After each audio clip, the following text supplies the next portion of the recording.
Hello everyone. आज हम बात करने वाले हैं आर्टिकल नंबर 225 ऑनवर्ड्स। आर्टिकल 225 में ये बोला गया है कि हाई कोर्ट्स की जुरिसडिक्शन क्या है। इसमें ये बोला है कि हाई कोर्ट की वही जुरिसडिक्शन होगी जो कॉन्स्टिट्यूशन शुरू होने से पहले उनकी जुरिसडिक्शन थी। यानी कि अगर ओडिशा हाई कोर्ट की या मद्रास हाई कोर्ट की जुरिसडिक्शन कॉन्स्टिट्यूशन शुरू होने से पहले एक स्पेसिफाइड लिमिट्स तक थी, तो वही लिमिट्स कॉन्स्टिट्यूशन के कमेंसमेंट के बाद भी कंटिन्यू होगी। ओके, तो यही चीज हमको 225 बोलती है। ओके, अब हम आते हैं इसका आर्टिकल 226 के ऊपर। ये थोड़ा इंपॉर्टेंट आर्टिकल है एंड इसके बारे में नॉलेज हमें होनी चाहिए। इसमें बात करी गई है power of high court to issue writs. अब आर्टिकल 32 में हमने पढ़ा था कि सुप्रीम कोर्ट जो है वो रिट्स इशू कर सकती है। Okay, to prevent breach of any fundamental right.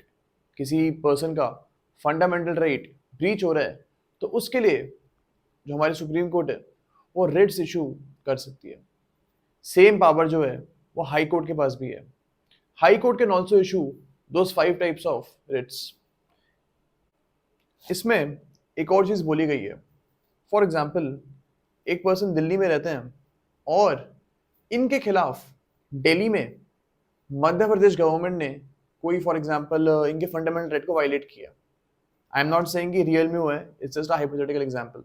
Okay, अब यहाँ पे क्या होता है कि दिल्ली हाई कोर्ट जो है उनके पास आर्टिकल 226 में पर्सन आते हैं और बोलते हैं कि आप रिट्स इशू करिए गवर्नमेंट के खिलाफ।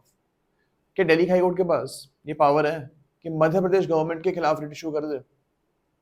आर्टिकल 226 ये बोलता है कि अगर कॉज ऑफ एक्शन दिल्ली में राइज हुआ है तो Delhi high court writ issue कर सकता है। इवन दो गवर्नमेंट मध्य प्रदेश की है, still Delhi high court has the power to issue writs in this case. Okay, तो ये चीज हमको याद रखनी है। एक और चीज हमको इसमें समझनी है कि नॉर्मली सुप्रीम कोर्ट क्या प्रेफर करती है कि आप रिट्स इशू करने के लिए पहले हाई कोर्ट के पास जाइए आर्टिकल 226 में, उसके बाद आप आर्टिकल 32 में आइए। नॉर्मली सुप्रीम कोर्ट इस चीज को प्रेफर करती है। बट यस, अगर आप चाहो तो पहले ही सुप्रीम कोर्ट के पास भी जा सकते हो अंडर आर्टिकल 32। ओके, सो इस चीज के बारे में हमारा आर्टिकल 226 बात करता है। अब 226 ए जो है ये रिपील हो चुका है and it's no longer there. अब हम आते हैं आर्टिकल 227 के ऊपर जो कि बात करता है power of superintendence over all courts by the high court. इसका ये मतलब है कि सपोज दिल्ली हाई कोर्ट है हमारा, Delhi high court has a power of superintendence over every court in Delhi. अब दिल्ली में सपोज 30 हजारी कोर्ट है, पटियाला हाउस कोर्ट है, ओके, और भी बहुत सारे दिल्ली के कोर्ट्स हैं। इन सबकी जनरल सुपरविजन कौन करेगा? जनरल सुपरविजन इन सारे कोर्ट्स की दिल्ली हाई कोर्ट करेगा, because article 227 says so. Okay, तो इस चीज के बारे में आर्टिकल 227 बोलता है जितने भी ट्रिब्यूनल्स हैं दिल्ली में उनके ऊपर भी general supervision Delhi high court की होगी। अब हम आते हैं आर्टिकल 228 के ऊपर। इसमें बोला गया है कि अगर कोई ऐसा केस है जिसमें एक substantial question of law rise हो रहा है, बहुत ज़्यादा इंपॉर्टेंट केस है वो, तो हाई कोर्ट क्या कर सकता है? हाई कोर्ट के पास पावर है कि लोअर कोर्ट से उस केस को विड्रॉ कर ले एंड खुद वो उस केस को ट्राई करे। Okay, so this power high court has. High court के पास एक और पावर है कि वो क्या कर सकती है, वो केस को विड्रॉ कर सकती है अपने पास। विड्रॉ कहाँ से कर रही है वो? लोअर कोर्ट से।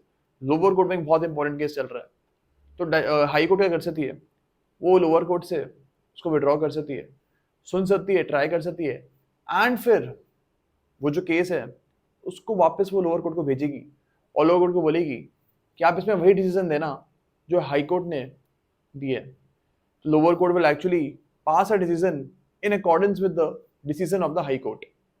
तो ऐसा भी हाई कोर्ट कर सकती है। यही चीज हमको 228 में बोली गई है। इसमें ये लिखा हुआ है that it shall withdraw the case and may either dispose of the case itself. ये तो हमने डिस्कस कर ही लिया है कि खुद से वो डिस्पोज ऑफ कर देगी केस को, कि डिसीजन भी पूरा पर पूरा सुना देगी. बी बोलता है इसका, determine the set question of law and return the case to the court from which the case has been so withdrawn together with a copy of a judgement on such question. तो जो question of law है उसको वो high court decide करेगी and फिर lower court को बोलेगी कि आप इस केस में अब जो डिसीजन है इस क्वेश्चन ऑफ लॉ के जो मैं डिसाइड की है इसके अकॉर्डेंस में देना, इससे कोई अलग बात आप मत बोलना. ओके, क्वेश्चन ऑफ लॉ क्या होता है आपको पता ही होगा. It's for example whether triple talaq is constitutional और नॉट.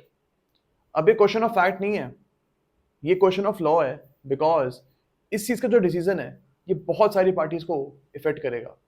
इंडिया में जितने भी मुस्लिम पॉपुलेशन है उनको इस क्वेश्चन ऑफ लॉ का आंसर इफेक्ट करेगा. क्वेश्चन ऑफ फैक्ट क्या होगा उसका भी आपको एग्जांपल दे देता हूँ मैं. For example A versus B case चल रहा है जहाँ पे ए क्लेम कर रहा है कि बी ने उसको 27 जून को बहुत मारा था. अब यहाँ पे बी ने ए को मारा था या फिर नहीं मारा था, ये क्वेश्चन ऑफ फैक्ट है. ये स्पेसिफिक केस से ही इसका लेना देना है. ओके, अब यहाँ पे कोई लॉ की बात नहीं हो रही है, सिर्फ फैक्ट की बात हो रही है, and that is why it is a question of fact. Okay, तो आर्टिकल 228 में सिर्फ क्वेश्चन ऑफ फैक्ट की बात हो रही है, सॉरी क्वेश्चन ऑफ लॉ की बात हो रही है, क्वेश्चन ऑफ फैक्ट की बात नहीं हो रही है. अब हम आते हैं आर्टिकल 229 के ऊपर. ये बोलता है कि जितने भी ऑफिसर्स एंड सर्वेंट्स हैं हमारे हाई कोर्ट के, उनको अपॉइंट कौन करेगा? उनको अपॉइंट हमारे chief justice of that high court करेंगे. सपोज दिल्ली हाई कोर्ट में कोई स्टाफ को अपॉइंट करना है तो उनको appoint chief justice of Delhi high court करेंगे. Okay,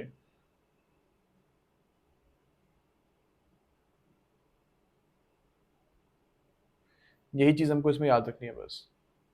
it's not a very important article but still हमको पता होना चाहिए इसके बारे में. अब हम आते हैं इसके आर्टिकल 230 पे. ये बात करता है extension of jurisdiction of high courts to union territories.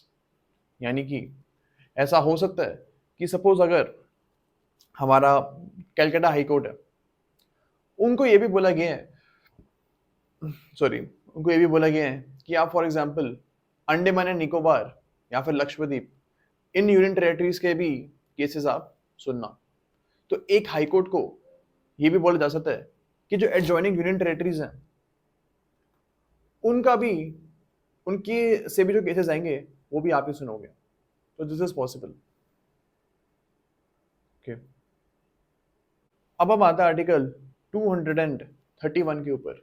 ये बात करता है establishment of a common high court for 2 और more states. For example Punjab and Haryana high court. अब यहाँ पे जो Punjab and Haryana high court है ये कॉमन हाई कोर्ट है for the states of Punjab and Haryana. तो ये कैसे एस्टैब्लिश हो पाया है? This has been established because of article 231. Okay, तो ये चीज हमको याद रखनी है बस. अब जो आर्टिकल 232 है is no longer there, so we will move towards article 233. इसमें इसको हम पढ़ते हैं क्योंकि ये थोड़ा सा इंपॉर्टेंट है from prelims point of view. इसको हम रीड करते हैं. Appointments of person to be and the posting and promotion of district जजेस in any state shall be made by the governor of that state in consultation with the high court exercising jurisdiction in relation to such state. तो इसमें एक simple सी prelims का question बनता है कि जो district जजेस हैं उनकी अपॉइंटमेंट कौन करेगा? उनकी अपॉइंटमेंट गवर्नर करेंगे. आर्टिकल 233 में ये चीज बोली गई है. हमको इस चीज को याद रखना है.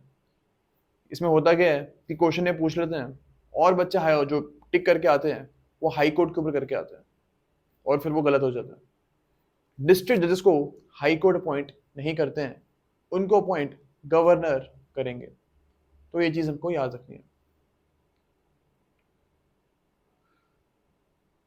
अब हम आते हैं आर्टिकल 33A के ऊपर इसमें ये चीज़ बोली गई है कि अगर आपको डिस्ट्रिक्ट जज बनना है तो आपके पास मिनिमम 7 years का एक्सपीरियंस होना चाहिए एज एन एडवोकेट। तो ये चीज़ आपको सुनने को मिली भी होगी कि अगर आपको किसी भी स्टेट के हायर जुडिशरी में एग्ज़ाम देना है तो उस चीज़ के लिए आपके पास मिनिमम 7 years का एक्सपीरियंस होना चाहिए। तो ये चीज़ आर्टिकल 233A में लिखी हुई है। अब हम आते हैं आर्टिकल 234 के ऊपर। 234 में ये चीज़ बोली गई है कि अगर कोई जुडिशियल मैजिस्ट्रेट फर्स्ट क्लास है, सेकंड क्लास है, बेसिकली हर एक जज जो कि डिस्ट्रिक्ट जज नहीं है, इनकी अपॉइंटमेंट कौन करेगा? इनकी अपॉइंटमेंट हमारे गवर्नर करेंगे।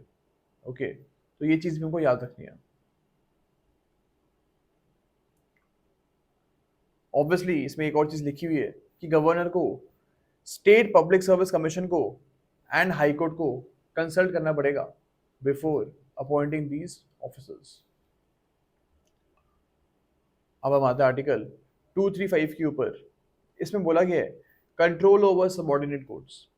अब यानी कि जब आप जज बन जाओगे, व्हेन यू बिकम अ जज ऑफ लोअर जुडिशरी, उसके बाद if you want a holiday या कुछ भी आपको परमिशन लेनी है अपने सर्विस से रिगार्डिंग, तो वो आप हाई कोर्ट से परमिशन लोगे। ऐसा क्यों है? बिकॉज आर्टिकल 235 से सो। तो ये चीज़ आपको याद रखनी है कि ये सारी छुट्टियों की पावर जो होती है, प्रमोशन की पावर होती है, ये हाई कोर्ट के पास होती है। बिकॉज हमने ये चीज़ भी पढ़ी थी कि हाई कोर्ट के पास एक जनरल सुपरवाइजरी पावर भी है। 227 में हमने चीज़ पढ़ी थी। ओके, अब हम आते हैं आर्टिकल 236 के ऊपर। इसमें बताया गया है कि एक डिस्ट्रिक्ट जज की डेफिनेशन में कौन कौन आएंगे। ओके, तो ये आपको याद रखने की एग्जाम पॉइंट से जरूरत नहीं है, बिकॉज इसमें से कभी क्वेश्चन मैंने देखा भी नहीं है। So you can just have a look. अगर आपको पढ़ना है तो बस आप देख सकते हो कि कौन से लोग डिस्ट्रिक्ट जज के अंडर आएंगे। ओके, एंड इसमें जुडिशियल सर्विस की भी डेफिनेशन दी हुई है। ओके, तो इसमें भी ये चीज़ बोली गई है दैट, इसको रीड कर लेते हैं एक बार। The expression judicial service means a service consisting exclusively of person intended to fill the post of district judge and other civil judicial posts inferior to the post of district judge। तो judicial service में कौन कौन आएंगे? एक तो हमारे district जज आएंगे, और उनसे जो इंफीरियर सिविल जजेस हैं उनको भी हम इसी डेफिनेशन में काउंट करेंगे। ओके, अब हम आते हैं आर्टिकल 237 के ऊपर। ये 237 ये बोलता है कि अगर गवर्नर चाहे तो जो रूल्स हमने पढ़े हैं इस पार्ट में, इस चैप्टर में, इन रूल्स को वो किसी अदर क्लास ऑफ मैजिस्ट्रेट्स पे भी अप्लाई कर सकते हैं। एग्जीक्यूटिव मैजिस्ट्रेट होते हैं और टाइप ऑफ मैजिस्ट्रेट्स भी होते हैं, उनके ऊपर भी गवर्नर चाहे तो ये रूल्स वो अप्लाई करवा सकते हैं। तो दिस इज व्हाट 237 सेज। अब हमारा पार्ट 7 हो चुका है, पार्ट 6 सॉरी हो चुका है, and part 7 has been repealed. तो obviously we don't have to read it.